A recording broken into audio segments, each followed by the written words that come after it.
Hi, everybody, and welcome back to Team Dinner. My name is Jack Maloney, and my guest today is Dr. Rufus J. Faulk.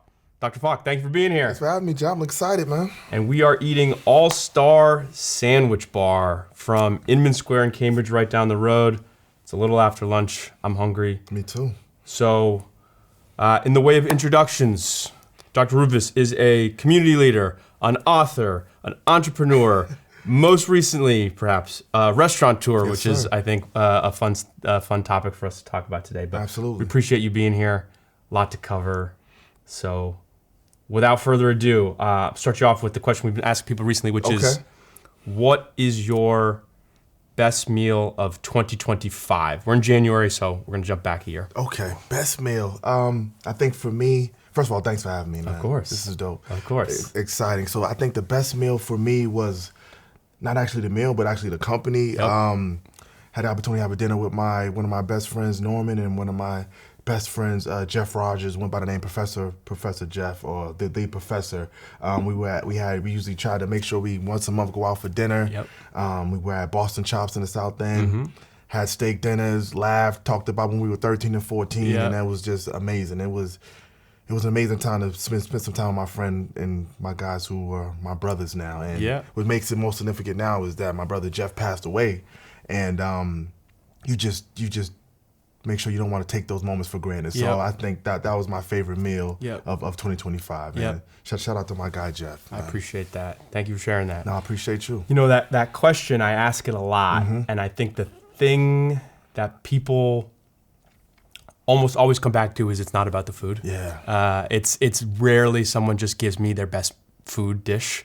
And I think that is significant, right? I think that's kind of what the purpose of this show, right? And a lot of the stuff we do is like, you know, it's just not. It's about the company, exactly. Too, man. It's about the moment. About granted, you want to have a great meal, but you want the people you are enjoying it with. That's right. Make it that much more enjoyable. So that's exactly absolutely. right. Well, I appreciate you sharing that with me. Thanks for having me. And then let's. I'd like to jump all the way back if we can. I'd like to learn about you. I'd like to talk about growing up in Roxbury. Okay. And God's country. That's God's country right there. That's right. That's right. And I'd love to just learn a little bit about your upbringing and your, you know, what sort of what started your love affair with Roxbury and where this pride developed. And I'd love to kind of start there, and then we could weave through there. But yeah, I'd love to learn a little bit about you in the early days. So I would have to start with my mom and dad. Yeah. My mom and dad, two amazing people. They actually met in high school. Cool. They went to it was called Boston Technical High School, is where the current Latin Academy sits.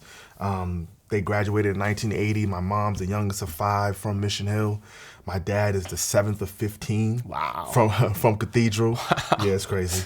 So my dad's family came from Virginia. My maternal grandmother's from Philadelphia. My mom's dad's from Cape Verde. And they met as teenagers. They had me in Roxbury in 1982. So I was born right in Eggleston Square, Eggleston Station, where the elevated rails used to be. Yep. So that's always a sort of test to figure out what somebody's time in Boston was, as if they remember the L. That's right. So we lived right in Eggleston Station, and we were just all growing up together. Yeah. So my dad was 17 when he had me. My mom was 18. And the idea of trying to raise a family in the middle of Roxbury at that time, it was difficult, but it was dope at the same time. Yeah.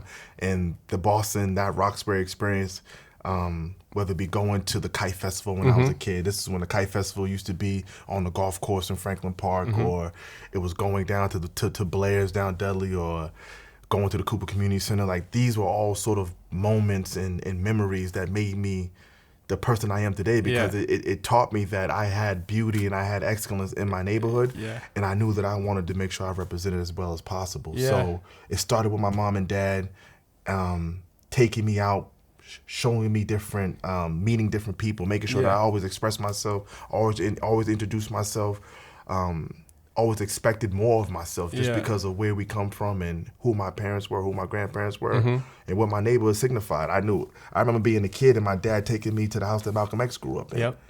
And seeing that house and hearing the name and making a correlation, like, oh, he lived in the same neighborhood I'm from, so okay, if he could be excellent, I mean, I could be excellent as well. So that sort of love affair and pride in my neighborhood started young, and it started by seeing the amazing things that were around me, and not thinking that I had to see excellence outside of my neighborhood. I could see it in the streets that I grew up in. Yeah.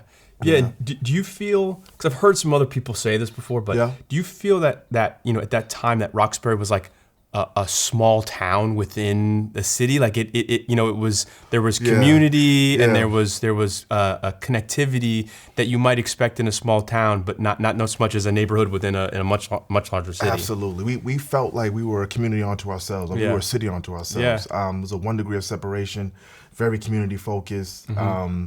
We rarely had to leave our neighborhood for any of the amenities that we might need. We had our grocery stores there. We had, at one point, Roxbury had movie theaters there. So everything we really needed was in walking distance. But then we also felt like downtown was just a hop, skipping, and jumping away for us as well. So we could, again, hop on the L or hop on the bus and be right downtown to get some of the things that our neighborhoods might not have. So Roxbury always felt like a community unto itself. I think Boston sort of operates like that. We're a city of neighborhoods, and each neighborhood sort of, we have our own unique characteristics. And then sometimes it creates rivalries, but one thing you find out is whether you grew up in Southie, Dorchester, Hyde Park, Roxbury, we were all the same kids. You know what I'm saying? We were all little kids trying to figure our way out. And but the sort of home and the community feel that Roxbury had, where you felt like you knew the grandmother, you knew the person who worked at the T, who did the T route. You knew the community center. I went to Roxbury Boys and Girls Club, and that's where I met many of my friends that I have today. I met them at 9 years old. He's still my friends to this day. Talking about 30 plus years later. So it was definitely that strong community feel. Yeah, and how do you feel that presents itself today? Because I don't think Roxbury is unique in that a lot of places are feeling less intertwined, right? And I'm curious to see, as still a resident, how do you feel that that shows up today? That's an excellent question. I often say that the Boston or the Roxbury I grew up with is sort of dead and gone, for better or for worse. So again, as amazing as it might have been as a child, I also knew we had a lot of challenges as well. But some of that sort of community feel that I experienced, I feel like there's a lot more disconnection between neighbors and folks who are transplants moving into the neighborhood, the folks who might have been priced out, had to move out of the neighborhood, and some of those sort of historical stories and traditions have sort of gone to the wayside. We lost a lot of elders, either who've passed away or again who've moved out, and some of the folks who are living in Boston and Roxbury now might just not have the time to keep up some of those traditions that I experienced when I was a kid. So I think it's not unique to Roxbury. We got folks getting pushed out. We have a high proportion of renters in Roxbury, which always makes housing sort of tricky or unstable, just because prices might jump. Your rent might go from $900 to $2,700 in a span of 2 years, and unless your income's increasing with it, you're not going to be able to stay in your neighborhood. So it feels disconnected, but we've tried to maintain some things. We tried to maintain the Kite Festival. I think about Malcolm X Park. There's a place where it's always been like a sort of central meeting ground for folks to watch basketball, to convene, to see each other. So we still have some sort of social norms that we maintain, but I think folks in my generation, we have to do a better job of bringing some of those traditions back. Yeah, it's a good question. I'm sure people have spent a lot of time discussing this, but like, I will admit, as someone who was a long time a renter, and then when I bought a place, your attitude shifts entirely, right? It is natural. Not that I was ever like not appreciative, but like cultivating community amongst renters is a different challenge, right? Absolutely. And I don't know, is that a thing that you've seen or something you've considered? That's a good point. That's a good point. I think just in terms of it's sort of transient in nature, just to sort of being a renter, you're gonna try to find the best deal as possible. Right. And if you feel like you're not getting the amenities, or if your family size grows, or if you get an opportunity, if you're a renter, you get an opportunity to get a better high paying job in New York, you might be more willing to take that opportunity because, again, you don't have the same level of roots connected into the place that you're calling home. I think my neighborhood has sort of experienced a lot of that. We have a lot of folks. Because of our sort of proximity to some of the colleges and universities like Northeastern, Suffolk, Emerson, Wentworth. We have a lot of folks who are college students. Right. And again, college students by nature, you're not going to be there for 12 years. That's right. You're going to go here for your short amount of time, then you're going to go off, and we're going to get another group. So there's always a lot of turnover. So how do you really build community with so much turnover? And then when you have a high proportion of your neighborhood are seniors and elders who then might not have those. I think especially after the pandemic, a lot of our seniors and elders weren't those spaces where they used to convene Yeah. weren't oftentimes available to them. And they're even more cognitive of sort of the health risks of being around too many people. So if you have a college population, senior population, you have renters in the middle getting squeezed, it's sort of difficult to build that real sort of real cohesive community.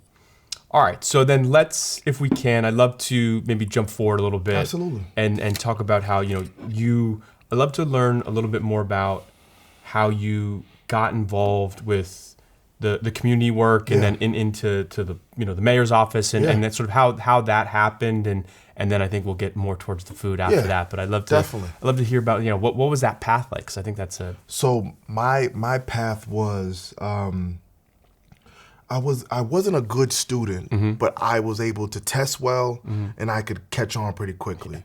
So probably from 3rd grade up until 9th grade, I just got by on being a somewhat good student, but I was too busy with the social stuff that was going on in the community. I wanted to be a rapper. I wanted to be out on the streets. I wanted to do everything else but focus on my academics. Yeah. And then it caught up to me when I finished the 9th grade and Boston Latin Academy was saying, okay, we're gonna have to kick you out because of your behavior.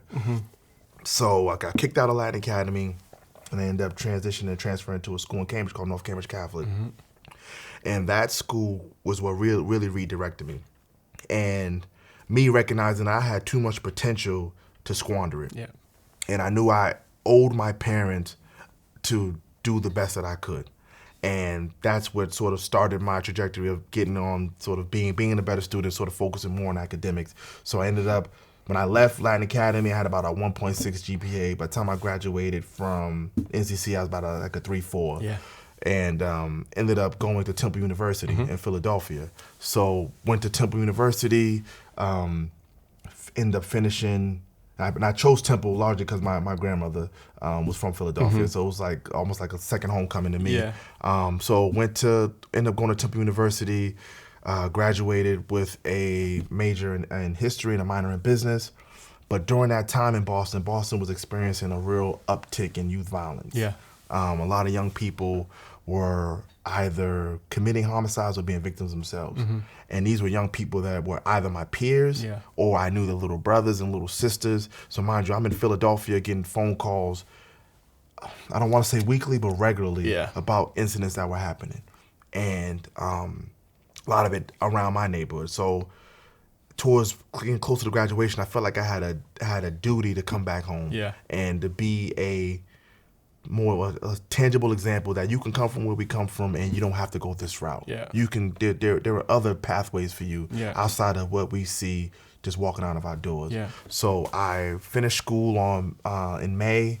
Moved back to Boston in July and just started working doing community outreach work. Yeah. So I was 23 years old doing community outreach work in a neighborhood which I grew up in doing gang intervention work. So working with kids who were trying to transition out of gang activity to try to get them to help get their GED, jobs, help with their court stuff. So that's really what started me. So I started doing that work.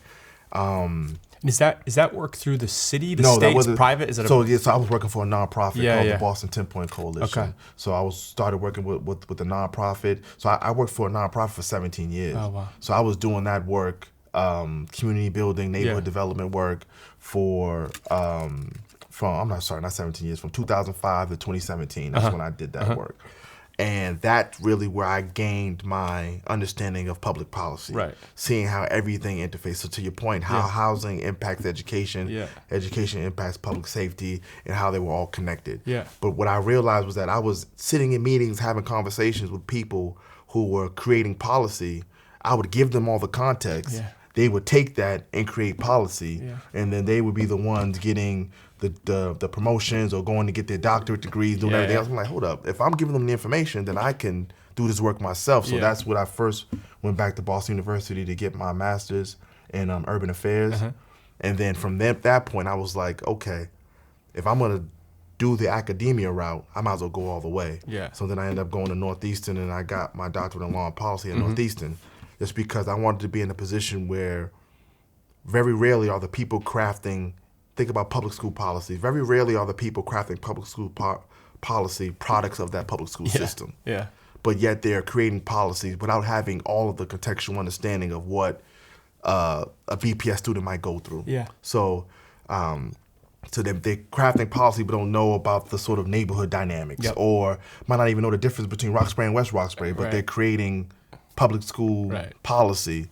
And I wanted to be in a position where I could be a expert in this space, not only book smart, but having a contextual understanding, because you can know something from a book, but if you don't have this contextual experience, there's going to be a disconnect. That's where we get these unintended consequences where people say, oh, it was a great idea in theory. Then when it's put into practice, oh, I didn't think about that because you didn't really have a contextual understanding. So that was really my focus. So from there, I ended up started working in the mayor's office right before the pandemic. So literally, I started working for the mayor, Martin J. Walsh. Shout out to my guy Marty. In May of 2019. So we get to May of 2019, I start working for the city.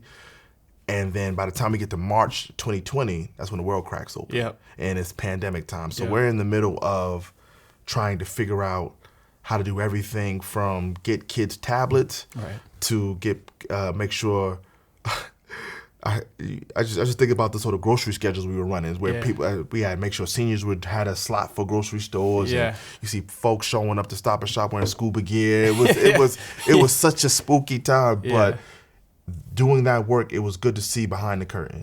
Because you have a perception of what City Hall and city government does, and then you get behind and you see like, okay, we're involved in everything. Every aspect of city life, your city government. And again, it sort of seems sort of plain spoken, like, okay, this should be obvious. But you don't really realize it until you see all the departments and individuals responsible for making the city go. So that was my experience. You're seeing the humans behind it, right? It's very easy to look at your phone and shout at Mayor Walsh or Mayor Wu or the governor or whoever, but like when you dig further and further and further, what you get down there is a person who is a salaried employee, who's working that job, who needs, who's just trying to help, right? Who's juggling everything that you're juggling. Exactly. But they have this sort of job, this responsibility that they have to do as well. So they might have had a bad day. They going through the same traffic you're going through. Exactly. But we oftentimes, again, there's always a disconnect between the product I'm receiving and the individual who's who's responsible for managing it. So,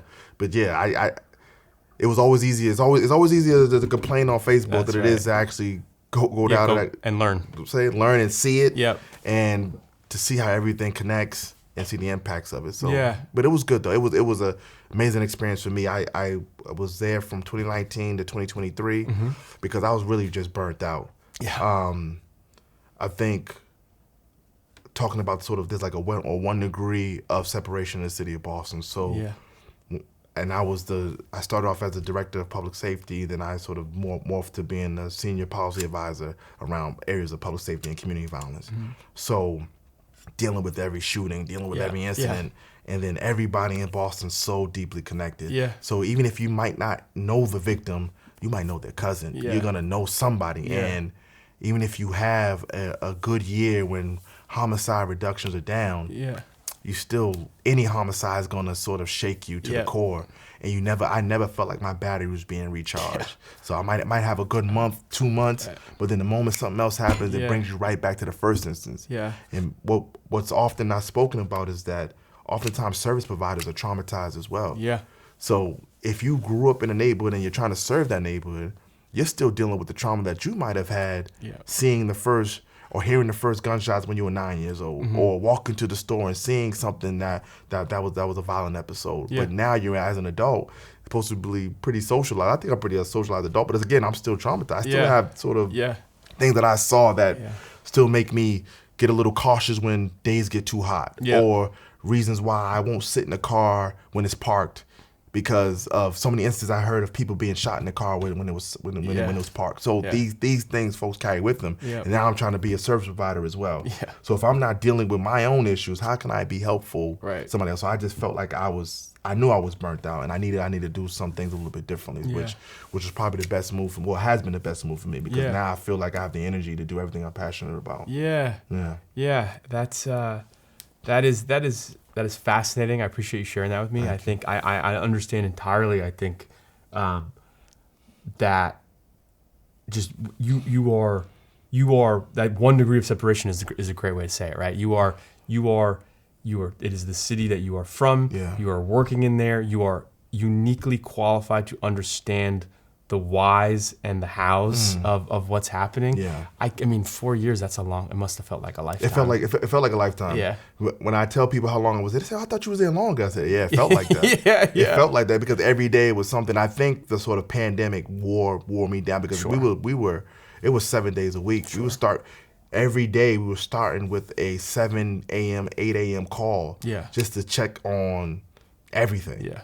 And you do that for 5-6 months.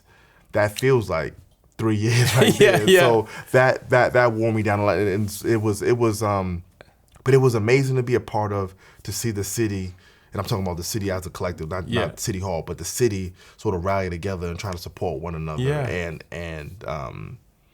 And mind you, we're in the middle of, we have that, and we're in the middle of George Floyd being murdered. Yeah. And it's like there was so many things that were happening, and it was just a historical time that made a lot of folks refocus and say, okay, I want to make sure with the time I have here that I'm being impactful, but I'm also not burning myself out. Yeah. Because you can't pour from an empty cup, and you're no good to your family or anyone else if you are just constantly dragging or constantly burnt out. So that was probably the best lesson that I had.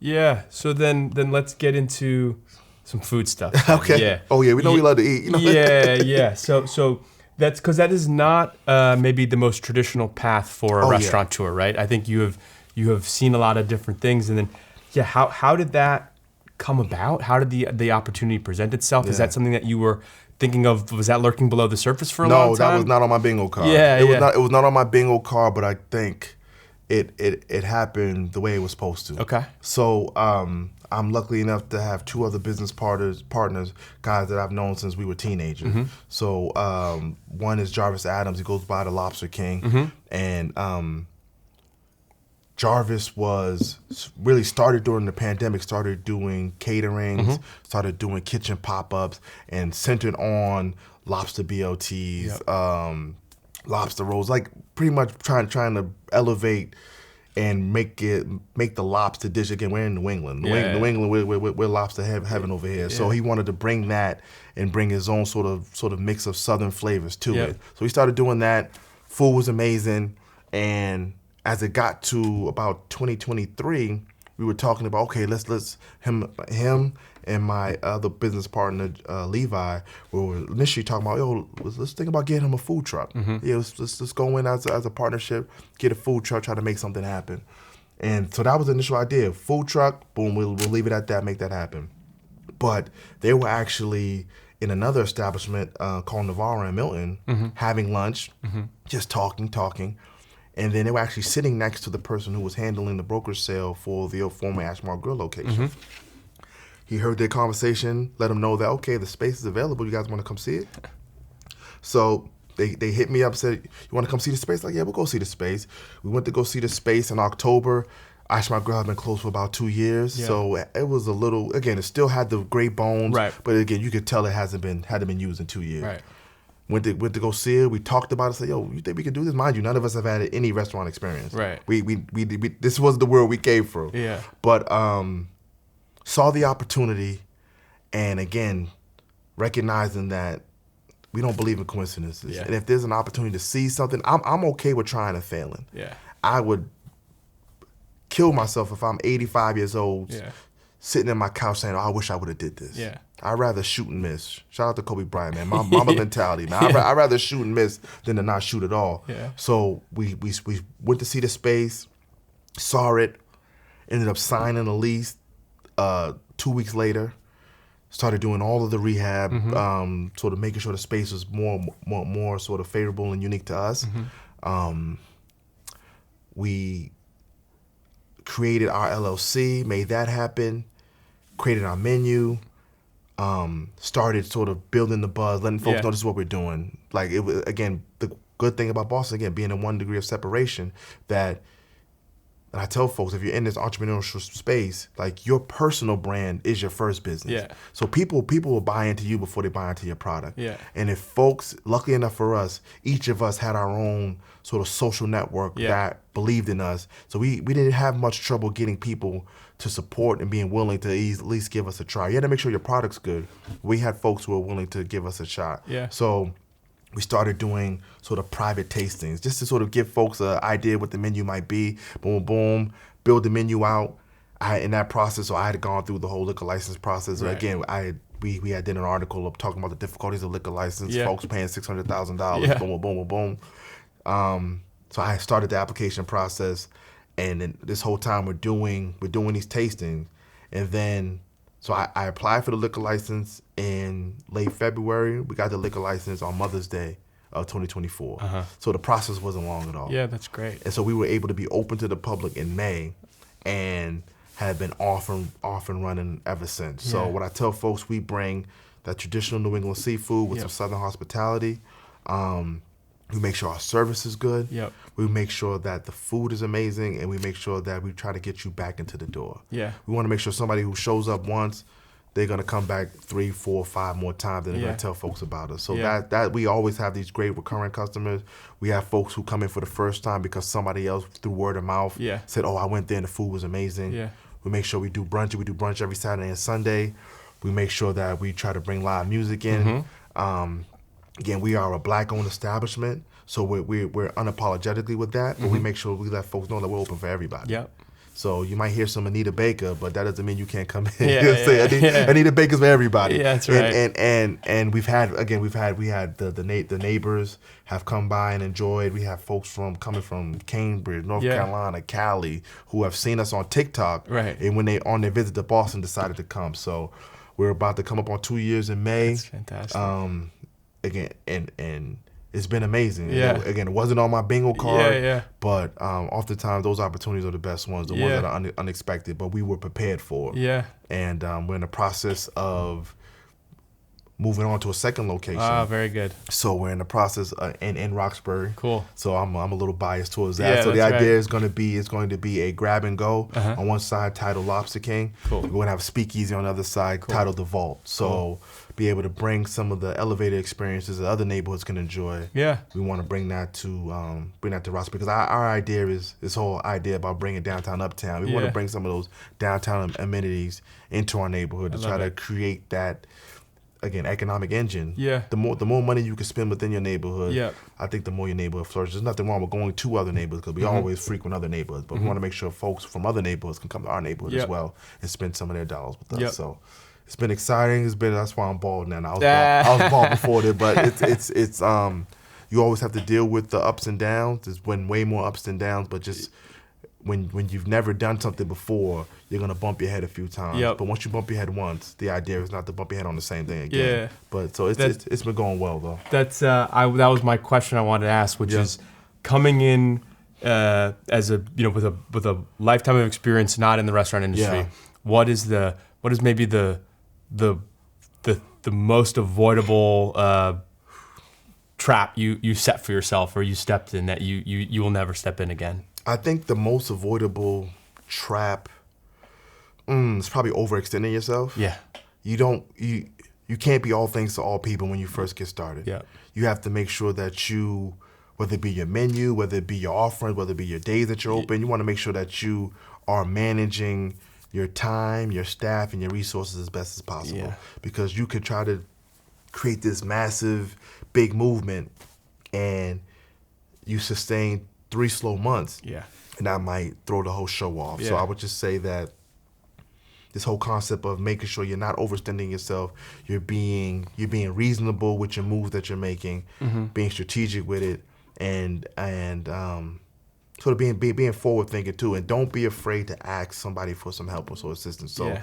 want to give a shout out to all my folks who have establishments who've been helpful to us, whether my guy Rob at Hugh, my girl Nia from Grace, man George from Estella, my man Paul and E from FET, Zaz, all of Tasha at Park 54.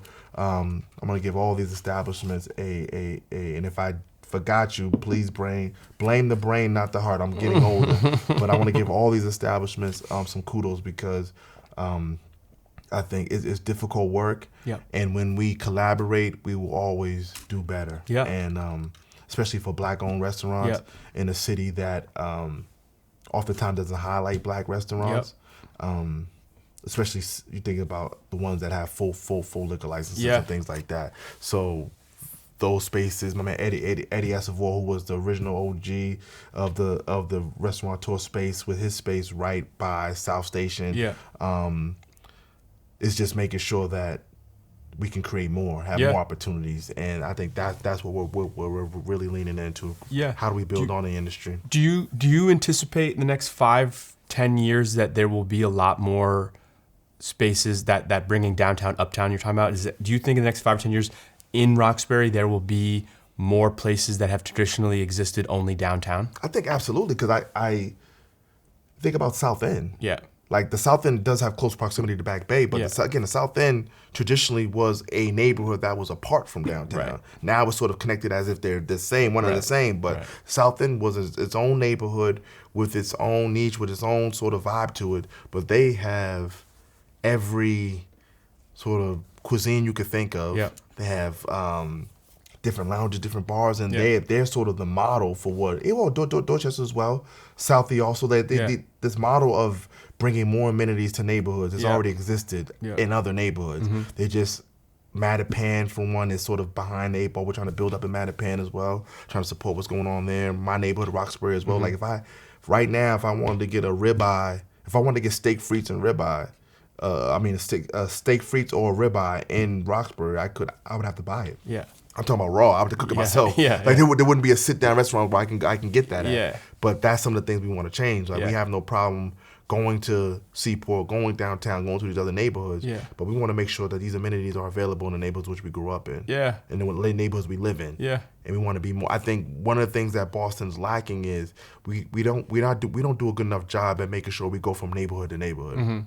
So making sure folks from Charlestown go to Mattapan, folks in Dorchester can go check out Westie, folks in Roxbury can visit Rosendale. Like I don't think we do enough of that. I think we did it as kids, but as we grow into adulthood, we don't do enough sort of traveling neighborhood to neighborhood and sort of sharing some of the wealth that the city has. I one of the things I talk about on the show a lot, I believe very strongly about it, which is trying to spend my dollars as close to my house as possible. That's good. Because you are a part of this community. If you go to McDonald's, which is not inherently wrong, but if you're going to McDonald's once a week, that's a lot of your spending out money that is going to, sure, the staff there is making their money, but then that's going to go up the ladder. It's going to go to it's going to a corporation. Exactly. That's going to the NASDAQ. It's going to a shareholder somewhere. Whereas if you shop at a local sandwich pizza shop, that entirety of that dollar is going to be used in this community, right? And that is like so incredibly important, because if you complain that there aren't enough places to eat anymore, or the city's different, and then you shop exclusively at Target, corporations, and McDonald's and Chipotle and whatever, you're feeding into it, right? And it's like, again, and not that I go to Chipotle, I like it, like that's fine, but like you have to understand your piece in this, and that you are more powerful than I think you think that you are. 1000%. We have a sign on the wall called for Black Wall Street. And the idea about Black Wall Street was it's sort of this concentration of the dollar, going from, so who's your plumber? I'm gonna go to the guy down the street, that's my plumber. I'm gonna go to who's the seamstress? I'm gonna go to Miss Gladys as the seamstress, who all lived in the neighborhood. So the money is flowing, the money is circulating, and you're being intentional about where you spend your money, and recognizing that, like you said, to your point, is that if I'm using Miss Gladys as my seamstress, I know the money that I'm giving Miss Gladys is going to help her son Clyde go to college. So there is a reverberating benefit when you, like to your point, when you're spending your money intentionally with the folks in your community. So and I think the thing I tell people all the time too is like, just be mindful of when your like how much of your take home pay is being required to leave the community, right? So it's going to a national bank. It's going to maybe a national insurance agency. It's going to, and then maybe all the national credit union. Everything, right? So it's like, so maybe right out the jump, 60% of your take home is being forced to leave. And I don't listen. I understand. Like, I'm not saying people should bank only at local places and all that stuff, but you're limiting what is possible. You're limiting the pie, and so just use as much of that pie as you can to keep people employed in the community. That's good. Because otherwise we're in big trouble. Yeah, and we're gonna, to your point, it's like we're gonna lose those mom and pop stores, and we're gonna complain. That's right. How many mom and pop spaces have we lost? I think about it all the time. It's like I've dry cleaning businesses. Just even this idea of sort of sneaker stores. Like there used to be neighborhood local sneaker stores. Yeah. Now everything is a Foot Locker or it's like Amazon. It was a Champs. Like we don't toy stores. We don't rarely see toy stores anymore. Yeah. And what do we lose? What do we lose with sort of the accessibility or the sort of speed of these online shops? Like what are we losing in that going to the store and when you walk in, somebody already knows what your order is? Yep. Yeah. Like that is a luxury that we've lost. Yeah. That goes to that sort of community cohesion piece. Yep. You know what I'm saying? Like one of Boston's most famous shows, Cheers. Like this idea that everybody knows your name or they knows your order. You walk in and you're already putting your order down. That's right. And right. There's a benefit to that. Yep. There's a benefit to that. And how do we, again, I recognize that we're not going to go back to 1988. I get it. But what's the balance in 2026? Yeah. Where we can do both. Right. What conveniences will we give up to claw back some of that community? Yeah. That's the question. Yeah. Right? Yeah. Cool. All right. Well, I'm really enjoying this conversation. I got a lot more questions. We're going to get to some of these, lightning round. Okay. All right. So these are lightning round. Got me nervous, man. I'm on Jeopardy, dude. Does that Jeopardy? Well, there are no wrong answers here. Okay, so that's a good point. That's a good point. This is Jeopardy if you were always right. Some people will say I always think I'm always right all the time. And you're seeing here on this show, sometimes we eat a lot of food. Sometimes it's impossible to. So, all right. So I'll give you a moment to chew here. That's good. All right. So first question is, if you had to distill down your single favorite meal in Boston, which is, alien comes down, they look at you and they say, what's the best meal? What's your best meal in Boston? What are you telling them? Oh my goodness. Jesus. All right. My best meal. I'm going to be biased. That's all right. I'm going to be biased. So right now, my favorite meal would be a lobster BLT with home cut fries and a pumpkin beer with a cinnamon rim served from at the Mix 555 Talbot Boulevard. Yeah. And I say that because it's something that is so rich, it's unique, and I know any alien anywhere, once they take that first bite, they will be less likely to make us their slaves. I guarantee you that. So that'll be it. Lobster BLT from the Mix with the hand-cut fries and a pumpkin beer, cinnamon caramel rim. Perfect. That's my favorite. Perfect. Meal. That's Perfect. my favorite meal. Very appropriate. Very appropriate for the region. Cool. All right. So the next question would be, do you think there's something done in Boston, a type of food, a cuisine that's done in Boston that flies under the radar, that maybe doesn't get the credit it deserves? Yeah, absolutely. I think so. Boston has a large Caribbean American population, and to that point, we have the third largest Haitian community in the nation, in the city of Boston, and Haitian cuisine is amazing. From the legume, from the sauce pois, from the Jean rice, griot, pickles, Haitian cuisine is amazing. And I think if more folks were exposed to it, they would agree with me as well. Yeah. So I would say Caribbean as a whole, but Haitian cuisine specifically. I agree. Is there a specific Haitian place that for you is? It's usually somebody I know personally. Okay. Bringing me something that their aunt made. Yep. Like I just had some amazing soup jumeau for Haitian Independence Day. Yep. And again, that was an auntie that made that. That wasn't a restaurant. But I know there are a number of amazing Haitian restaurants, New Flav, a bunch of Yeah. ones. Las Vegas, there's a bunch of ones that are amazing. Yeah. But usually it's somebody's auntie chefing it up. I appreciate that. Yeah. The home cook. Yeah, the home cook bill. Yep. Always better. All right. So now this question, I'm going to ask you for an unaffiliated. Yep. Which is, you have a special occasion. Yep. Something in Boston, celebrating something big. Yes. Where are you going? Yep. So for a special occasion, I would go to Grace by Nia, right in the seaport, and I would enjoy some jambalaya. I would enjoy some po' boys.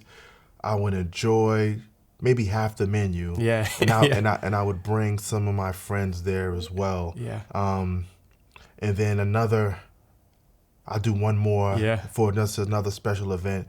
I will go to Fete, which is on Kingston Street.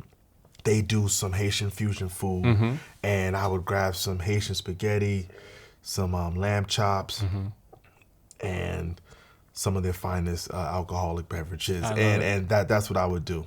I would go there. I love it.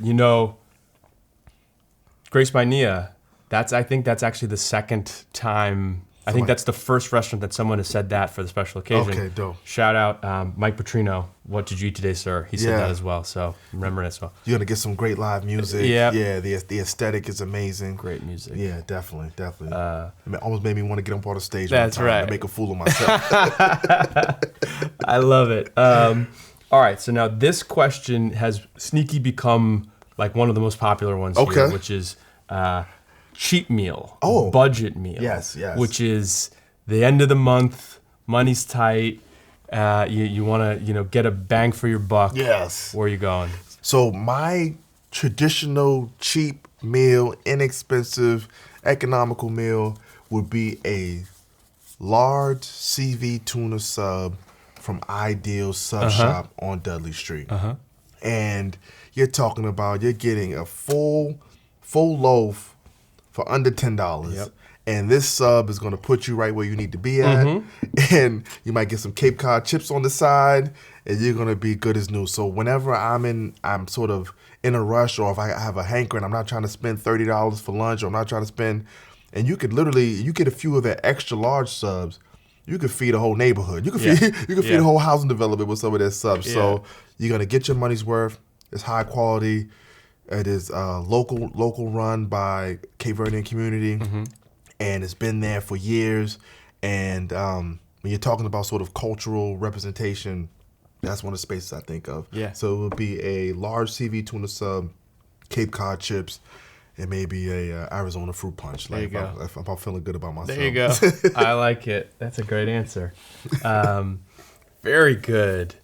And then, let me see here. Oops, now I'm losing track here. Which would be, okay. Yeah, go ahead. Go ahead. No. All right. I eat this later. So then, next one would be, and I think I know the answer, but what Boston neighborhood has the best food?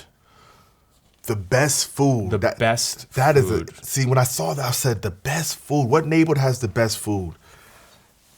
For me. For you, yeah. Subjective, For me, I'm going to say, because of the variety and the proximity, I'm going to say the South End. I'm going to say in the South End, I can get amazing Thai food. I can get amazing Italian food.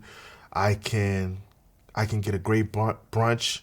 I can get whatever type of sub I want. Yep. I can go to Boston Chops and get the ribeye I'm looking for. So for me, for the neighborhood with the best food, I'm gonna give it to the South End. Yeah. And since my dad's from there, it's all right. I'm not cheating on Roxbury too much. That's right. Yeah, it's close. it's right over the border. Yeah, it's right over the border, man. Yeah. We're cousins over there. That's We're all right. right, man. We're all right. I think that's good. I think I don't disagree. I think the South End has a lot of what you want. I think it has casual places. I think it has a couple bars. I think it has some really high end places, right? That are. I think it can scratch a lot of itches. Yeah. I just heard about a spot called Wink and Nod. Like I saw it online. I saw the space, the aesthetic. It looks amazing. I used to go to Bootleg Special. That's still technically South End. Like these places over there are like the way South End is laid out is how I want Roxbury to be laid out. Right. With just a walking distance options, and whatever you have a taste for, you can find. Right. Whatever you're looking for. Right. So I like it. How South End's laid out is definitely how I would envision Roxbury. We're doing our own version of that. Yeah. I love that. Yeah. I love that. All right, so now we've been talking about a lot of good things. Let's flip to what do you think is overrated here? What food, in your opinion, is overrated? Oh my goodness, like a traditional New England Boston food. Yeah, something that you've had enough of. I've had enough. Something you're I've had enough of. We're done with it. I'm pretty greedy. What I would say I think is overrated is Dunkin' Donuts. I think Dunkin' Donuts as a concept, because it's got so commercialized. Yeah. The Dunkin' Donuts we grew up with as kids, when they had the neon sign, that's different. Yep. But I feel like it's just too commercialized now. I'd rather go to Mike's Donuts by Mission Hill now to get a donut than go to Dunkin'. No offense to any of my Dunkin' Donuts franchise owners, man. I love y'all too. But the idea is that I feel like the Dunkin' Donuts experience, because it's become so synonymous with Boston, it's become overrated. Yeah. To me, it's like it's not the same. And they got rid of my favorite donut. My favorite donut was the apple crumb. Oh yeah. They got rid of the apple crumb donut. Like, come on, y'all. What we doing? I appreciate that. I think for me, Dunkin' Donuts is like it's its own thing. If someone said like I want a good donut, you would never send them there. If they said I wanted good coffee, you'd never send them there. If you wanted a good breakfast sandwich, you'd never send them there. But somehow it exists in this space of convenience, right? Which is like if someone said I want good Mexican food, you wouldn't say Chipotle. Like it is this thing unto itself. Which and now they exist on every corner. Like it's a such thing about being too accessible, to being too present. And it's like you can't walk 3 steps without seeing a Dunkin' Donuts. And it's So that really grinds my gears. I would say everything else. I love roast beef sandwiches. I love clams with bellies or without. Like I'm still a traditional New England guy. But the Dunkin' Donuts, that's it. Let's move on from that. That's a good one, man. That's a good one. They're fighting words, but I appreciate it. I can take it. We Boston folks. We can fight. We all right with that. That's right. Cool. And then I think. I mentioned this question before, and I think, to go back into your story and to Roxbury, which would be, what, if you close your eyes, right, and we're thinking of the Roxbury that you envision, like, what is there one thing that you wish you could communicate to everyone about Roxbury? Is there something that is unknown that you think the broad community should be aware of? So I think I sort of have so I did a TED Talk, and it was called I'm from Bobby Brown, Boston. And it was inspired by this question that I received whenever I'm outside of Boston. Right. When I tell them I'm from Boston, is that there's black people in Boston? Right. So that question in itself is, so when I think about my neighborhood specifically, I think about the cultural influence that was birthed in my neighborhood. You think about the New Editions of the world. You think about the Donna Summers of the world. You think about my man Tapa Carew. Tapa Carew is one of the co-founders or co-creators of the Martin Show and other things like that. You think about the sort of cultural influence when Nelson Mandela was freed. He came to Roxbury. He was on MLK Boulevard. Like we've always been a place that its cultural significance had impacted things nationally, but the sort of impact of it was not directly tied to Roxbury, if that makes sense. So people love New Edition, but they never made the direct connection to Roxbury and the neighborhood which they came from. So people love Donna Summers, but they never made the direct connection. Oh, Donna Summers from Roxbury. But anyone else, these other stars will say, oh, they're from Detroit, or they're from Chicago, or they're from New York. They can immediately make the connection. With us, it just, maybe because we weren't celebrated locally in the city of Boston, but there's always been a disconnect between the products of my neighborhood and the product that they created. And so I would say if I want people to know one thing about Roxbury, I would just think about and sort of convey to them the sort of cultural impact that we've had, not only locally within the city, but regionally, but nationally. And we're a small neighborhood, but a lot of have greatness and great individuals have emerged from this place. So that would be it. That would be it for me. I love that. I love that. Who you made me think. Who is your favorite Boston-born artist of all time? Sure, you about to have you. Okay. So my favorite Boston-born artist would have to be Bobby Brown. Uh-huh. Because when we're talking about cultural impact, Yeah. there was a time when Bobby Brown was on par with like Michael Jackson, just in terms of fame. Yeah. And you're talking about a guy from Orchard Park, from the middle of Roxbury, who had influence and impact throughout the entire country. Yeah. So, and his music was amazing. So if I had to pick one, especially for his influence, it had to be Bobby Brown. Yeah. He'll be at the top of the heap for me. Yeah. Yeah. I think it's a good one. I know that's tough tough, question. man. That's tough, man. Usually I do like top 3 or top 4, but I felt like I needed to. Yeah, one's crazy. One because it's we have so many individuals who have been impactful, but again, oftentimes their connection to Boston, especially in particular the black artists, their connections to Boston is oftentimes not highlighted. Right. And we have artists who aren't from Boston being connected to Boston. Right.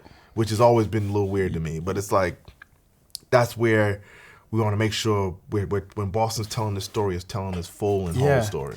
Yeah, that it is interesting, right? And then Dart talked a little bit about this too, right? I mean, I talked a little bit about with him too, right? Which is like the connection is like, you know, with New Edition, right? Like, and I don't know the answer to this. Like, did New Edition not talk about being from Boston a lot, or did it just not get covered, or like did they not feel the pride? Like maybe they felt a pride of Roxbury, but not of Boston because they didn't feel connected to Boston, right? Like, which is where is that? Like, yeah, that's an excellent question. So what I would say is that where they were from rarely came up in their music, right?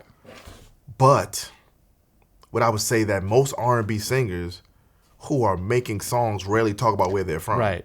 Like this, it's just a different genre. It's just a thing. But there's never been an issue with connecting those R&B singers from where they're actually from. Right. And I would say that Boston, for many years, just hasn't done a good enough job at highlighting the black residents from the city. Yeah. It's like New Edition just got a street named after them. Right. You go to Logan and it's showing Boston artists. Right. New Edition is not up there. Right. Yeah. It's interesting. Yeah. So it's a point where we have to do a better job at telling the full story and the whole story. Yeah. Because if you're gonna uplift New Kids on the Block, right? Shout out to New Kids. We gotta uplift New Edition, who were the trendsetters, who created, who were the so-called second iteration of the boy band after the Jackson 5. Yeah. So it's like, right. I mean, it is. I mean, New Kids on the Block is a pretty much like a 1-to-1 comparison, a few years apart, right? But like you have New Edition, who no one knows is from Boston, and New Kids on the Block, which everybody are synonymous with Boston. Yeah. That's my thing. Yeah. And New Kids on the Block rarely said anything. I can't think of a lyric when they said that they were from Boston. Right. I might be missing some. Mind you, New Kids on the Block was major when I was in elementary school. So this is not a dig at New Kids on the Block. Right. But the idea is that the New Kids on the Block experience became synonymous with Boston. Sure. The New Edition experience was not synonymous. It was synonymous with Black America, but not synonymous with Boston. Right. That is so right and so interesting, and I have no idea. That was a part of my literally. That was a part. It's fascinating. It was a part of it. Like this idea of, but it goes into how Boston tells its story. Yeah. And how do we tell our story? Again, we're telling everyone's story. Right. Not just the Cheers story. Right. Or I just commented on somebody who did you see the Matt Damon, Ben Affleck, Jimmy Kimmel, the town names? Yeah. But it said 3 guys from Boston. Yeah. None of them from Boston. None of them. Yeah. But again, they've become synonymous with Boston. Right. And if you have somebody else who's actually from Boston, like I got one of my good friends, comedian Sam J, she's from Boston. Yeah. But she's not directly connected to Boston in terms of how people perceive her to be. Right. Like they're not gonna say Boston artist Sam J. Right. But they'll say, oh, Matt Wahlberg from Boston. Yeah. So it's just like this idea about how the neighborhood positions itself, or how the community, how the city tells its story. Right. These lanes are defined nationally, and you are put into them. Yes. Right.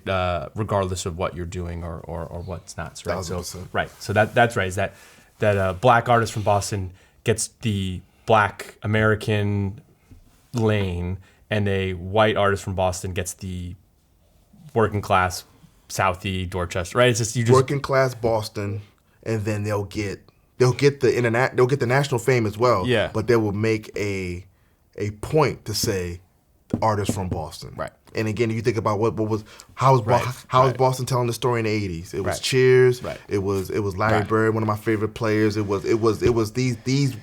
was the narrative of what Boston was. Yeah.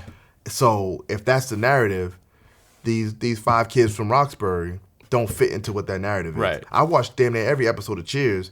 Right. I can only remember maybe 3 or 4 black characters that were walking in that bar. Right. You know what I'm saying? So Right. it's like, yeah, it's true. it's like, It is. It's interesting. It is super interesting. Wow. Yeah. I mean, I've seen the TED Talk. It is. Thank you. I think you are right on the money, and I think I appreciate your Bobby Brown shout out as well. That's the guy right there. I know. You was trying to do the dance moves too. Yeah. Yeah.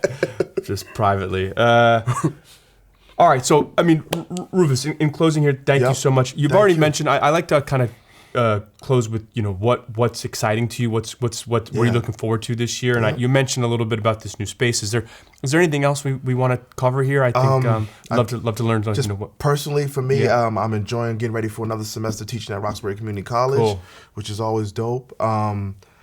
Family stuff. My daughter's 12, which I hate, but that's amazing. I think these times are serious. These times are sometimes can create a sense of hopelessness. But my feeling is that as a community and as a city, we're going to emerge from this stronger. It's going to force us to be even more dependent on each other. Mm-hmm. And I think that's an exciting prospect. Mm-hmm. So I'm excited for what's going to happen within the city, but also I feel like we recognize that as a nation, we can't continue the way we're going, and we're going to see some dramatic changes that's going to force us to be even more community focused. Mm-hmm.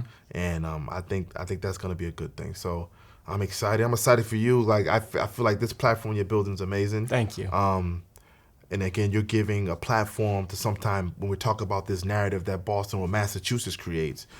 We don't hear from everyone. Mm-hmm. So you're creating a platform that we can hear from everyone and hear a more holistic story about what Massachusetts has to offer. So again, we can't be, we're about to celebrate 250 years of this country, and it started here. That's right. You talk about the fort in Roxbury, the fort that was looking over the sea when the Redcoats was coming. Yeah. So we can't tell these stories without telling every story. That's so right. I appreciate you. Thank you very much. I appreciate you coming on. Please come back anytime. And I get you to the restaurant, man. I know. Come for brunch or something. I'd love to. Open invitation. Appreciate it. Thank you. All right, man. Rufus, thank you so much. Man. Pleasure. We'll get you back on here in like a year. We'll catch up on everything. Yeah, all right? definitely. Thank you.